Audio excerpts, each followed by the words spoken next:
हर खबर पर होगी आपकी पकड़। डाउनलोड कीजिए एबीपी लाइव ऐप। कहने को नगर निगम चुनाव था हैदराबाद, पर इसने बीजेपी के लिए दक्षिण का नया द्वार खोल दिया। सीटें आई 48, लेकिन अब ये 48 चेहरे हैं जो पूरे तेलंगाना में बीजेपी को पहुंचा सकते हैं। कश्मीर से कन्याकुमारी तक बीजेपी ने मिशन 2024 लॉन्च कर दिया है। ऐसे में सवाल ये, क्या हैदराबाद करेगा दक्षिण में कमल का भाग्योदय?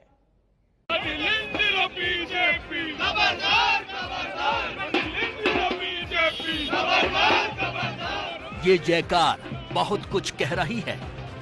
75 लाख लोग वोट में जाने वाले हों और उसको कहा जाए कि ये गली का चुनाव है, मैं इसे अपने दिल का चुनाव समझता हूं। और आज हैदराबाद की जनता ने मोदी जी के कहे हुए विकासवाद पर मुहर लगाई।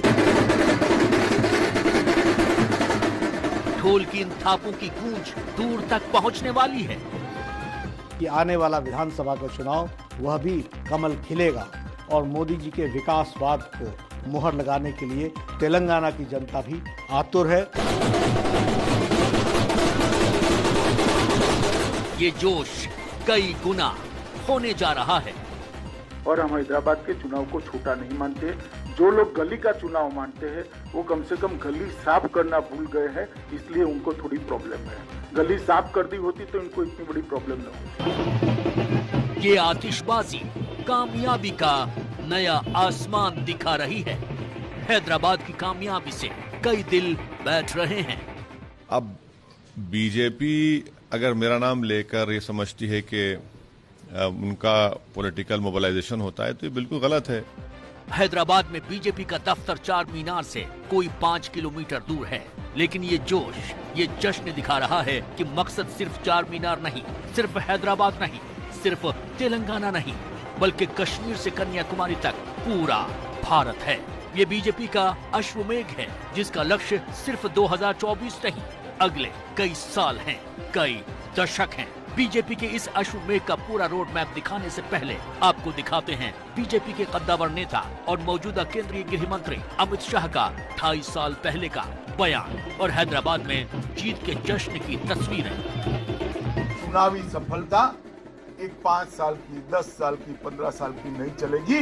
जिस प्रकार से आजादी के बाद कांग्रेस को एक लंबे समय तक पार्लियामेंट से पंचायत से पार्लियामेंट तक 50 साल तक शासन करने का मौका मिला, भारतीय जनता पार्टी के कार्यकर्ताओं ने 50 साल तक पंचायत से लेकर पार्लियामेंट तक विजय ही विजय की कल्पना करनी चाहिए, इसके अलावा कुछ नहीं। करीब 2.5 साल पहले अमित शाह की इस भविष्यवाणी पर बहुतों ने हैरानी जताई थी, लेकिन चुनाव से पहले के हालात देखिए और फिर फर्क देखिए। 2016 के ग्रेटर हैदराबाद नगर निगम के नतीजे छठ से देख लीजिए। टीआरएस 2016 में 99 सीट, 2020 में 55 सीट, एआईएमआईएम 2016 में 44 सीट और 2020 में 44 सीट, बीजेपी 4 सीट 2016 में, 2020 में 48 सीट। आमतौर पर नगर निगम चुनावों को गली मोहल्ले का चुनाव माना जाता है। हैदराबाद में बीजेपी का कुछ भी दांव पर नहीं लगा था। पिछले चुनावों में सिर्फ 4 सीट मिली थी, लेकिन बीजेपी ने हैदराबाद चुनाव को इतनी गंभीरता से लड़ा कि ओवैसी को ये बयान देना पड़ा। पूरे आ गए। कल मैं आपके कारवान में जलसा कर रहा था, तो वहां पर जब मैंने कहा कि भाई सबको बुला लिए, एक को नहीं बुलाए तो मजबे से बच्चा बोला नहीं, ट्रंप को भी बुला लेना था। बिल्कुल सही बोला बच्चा। हैदराबाद के प्रचार में कौन कौन पहुंचा, ये देखिए। बीजेपी के फायर ब्रांड नेता और उत्तर प्रदेश के मुख्यमंत्री योगी आदित्यनाथ। भारतीय जनता पार्टी ही और राष्ट्रीय पार्टी है जो यहाँ पर शहीद हुए उन परेशानियों का भव्य स्मारक करा करके इस नगर को एक बार फिर से भाग्य नगर के रूप में बदल करके इसका बीजेपी के मौजूदा अध्यक्ष जेपी नड्डा।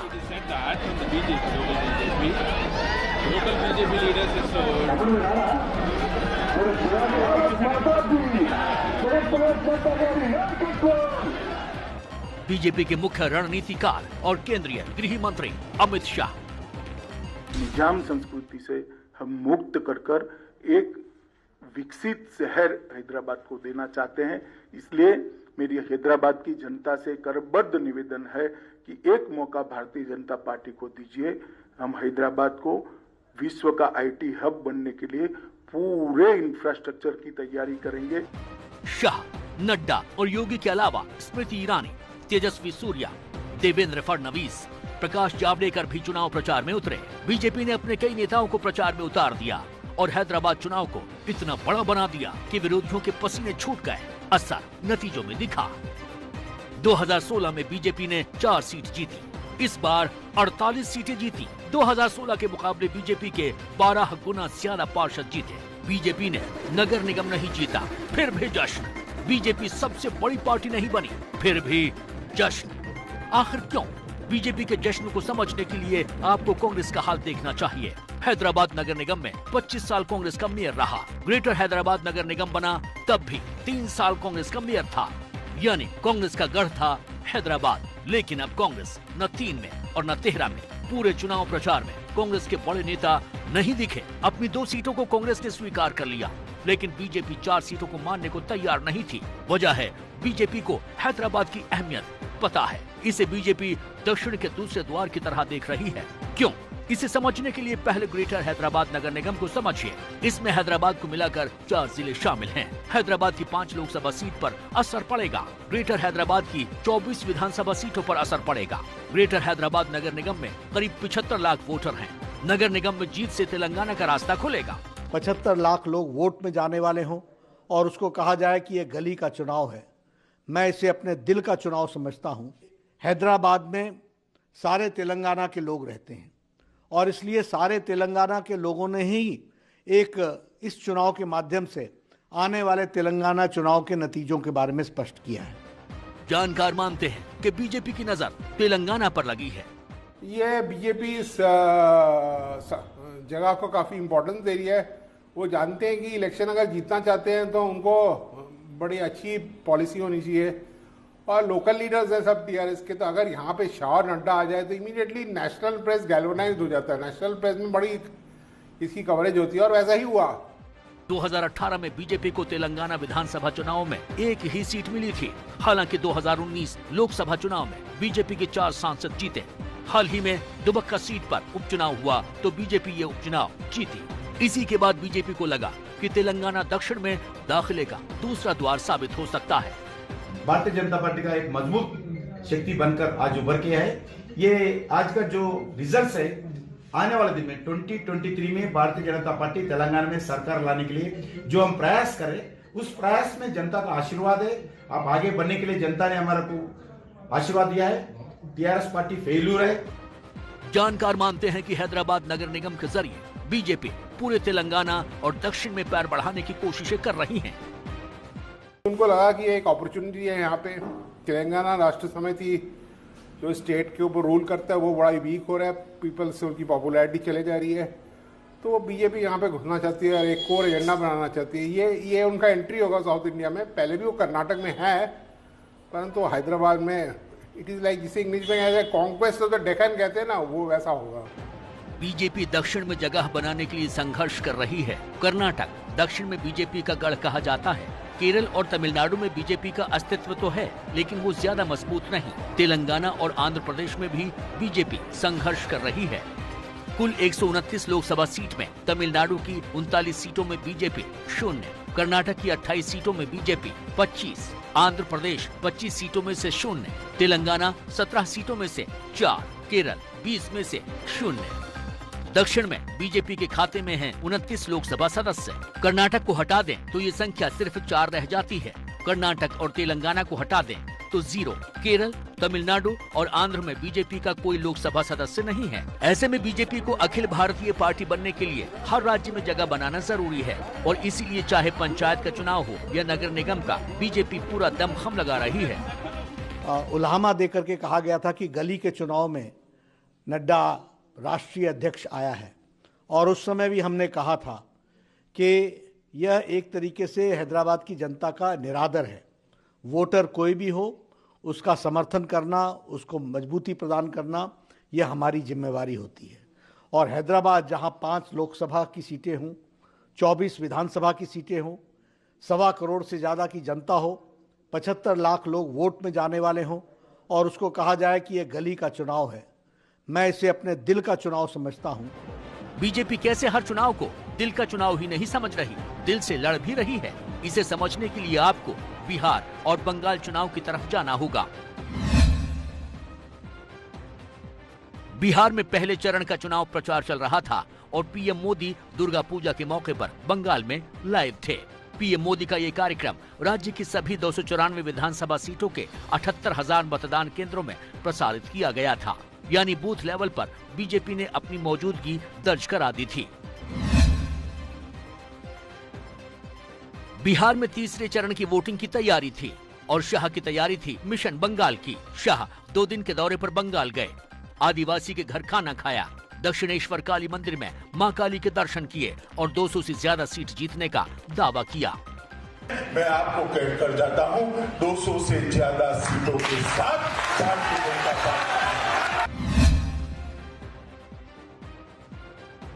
जब बिहार में मतगणना की तैयारी थी, ठीक उसी वक्त बीजेपी ने मिशन बंगाल को लेकर बड़ी बैठक की, जिसमें नड्डा से मिले बंगाल बीजेपी के बड़े नेता। यानी जब राजनीतिक दल बिहार में व्यस्त थे, तब बीजेपी बंगाल की तैयारियों में जुटी थी। अब जरा देखिए, देश की सबसे पुरानी राजनीतिक पार्टी और इस वक्त नंबर 2 पार्टी कांग्रेस के बड़े नेता क्या कर रहे थे। बिहार चुनाव के ठीक बाद राहुल गांधी गोवा में छुट्टियों पर थे। सोनिया गांधी तबीयत की वजह से गोवा में थी। प्रियंका गांधी बेटे को छोड़ने शिमला गई थी। अब देखिए बीजेपी अध्यक्ष नड्डा क्या कर रहे हैं। हैदराबाद की जीत के बाद नड्डा देहरादून में हैं और कार्यकर्ताओं के साथ बैठक कर रहे हैं। बीजेपी मिशन 2021 और 2024 में जुट चुकी है। 2021 में होने वाले विधानसभा चुनावों पर नजर डालिए। असम, केरल, पुदुचेरी, तमिलनाडु और पश्चिम बंगाल। अध्यक्ष जेपी नड्डा ने 100 दिन का मास्टर प्लान तैयार किया है, जिसमें वो पार्टी नेताओं और कैडर के साथ मुलाकात करेंगे। राज्यों को 4 श्रेणियों में बांटकर प्लान भी तैयार किया गया है। बीजेपी की इन्हीं तैयारियों के चलते विरोधी पार्टियों की हालत खस्ता है, जिसका असर विपक्ष के नेताओं पर दिख रहा है। कांग्रेस के बड़े नेता गुलाम नबी आजाद के बयान पार्टियों के अंदर इसी हताशा को दिखाता है। 5 स्टार से इलेक्शन नहीं लड़े जाते हैं। आज हमारी प्रॉब्लम लीडरों की क्या है? लीडरों के है टिकट ले दिया तो जाके 5 स्टार में पहले बुक हो गया, फिर 5 स्टारों में भी कौन सा अच्छा है उसमें चले जाए कि 5 स्टार डिलक्स होगा तो उसमें जाएंगे। हताशा को आप ऐसे भी देखिए। जुलाई 2019 में कांग्रेस अध्यक्ष पद से राहुल गांधी ने इस्तीफा दे दिया था। इसके बाद से करीब 17 महीने बीत चुके हैं, लेकिन कांग्रेस अपना अध्यक्ष नहीं चुन सकी। सोनिया गांधी अब तक कार्यकारी अध्यक्ष हैं। वहीं बीजेपी में जेपी नड्डा अपना अध्यक्ष पद संभाल चुके हैं। पिछले 20 साल में कांग्रेस में सोनिया और राहुल को छोड़कर कोई अध्यक्ष नहीं बना, जबकि 20 साल में बीजेपी के 8 नेता अध्यक्ष का पद संभाल चुके हैं, जिसमें 6 राज्यों से जुड़े नेता शामिल हैं। हालांकि अभी कांग्रेस पार्टी में देखिए सोनिया गांधी है, उनकी बहुत ही वीक है, तो उनके पीछे लोग कैसे खड़े रहेंगे? राहुल गांधी है, उनके पीछे कैसे लोग खड़े रहेंगे? इसलिए बीजेपी स्ट्रांग हो रहा है, क्योंकि बीजेपी के पास स्ट्रांग लीडर्स है। ये उस कांग्रेस पार्टी के नेता का बयान है, जिसकी नेता इंदिरा गांधी बहुमत के बाद भी उपचुनावों को भी गंभीरता से लेती थी। वो खुद उपचुनावों में जाकर प्रचार करती थी, लेकिन अब कांग्रेस के वो तेवर गायब हैं। बीजेपी इस मौके को कांग्रेस की जगह हासिल करने के मौके के तौर पर देख रही है। बीजेपी सिर्फ सीटें जीतने पर फोकस नहीं कर रही है, अपने कार्यकर्ता भी बढ़ा रही है। 2014 में बीजेपी के कार्यकर्ता थे 3.25 करोड़, जो 2019 में बढ़कर हो गए हैं 18 करोड़। बीजेपी की तैयारी को देखिए। हर चुनाव के लिए रिसर्च टीम बनाई जाती है। हर विधानसभा के मूड और समीकरण पर रिपोर्ट बनती है। मजबूत उम्मीदवारों की लिस्ट से नाम चुना जाता है। चुनाव से पहले आक्रामक प्रचार करती है बीजेपी।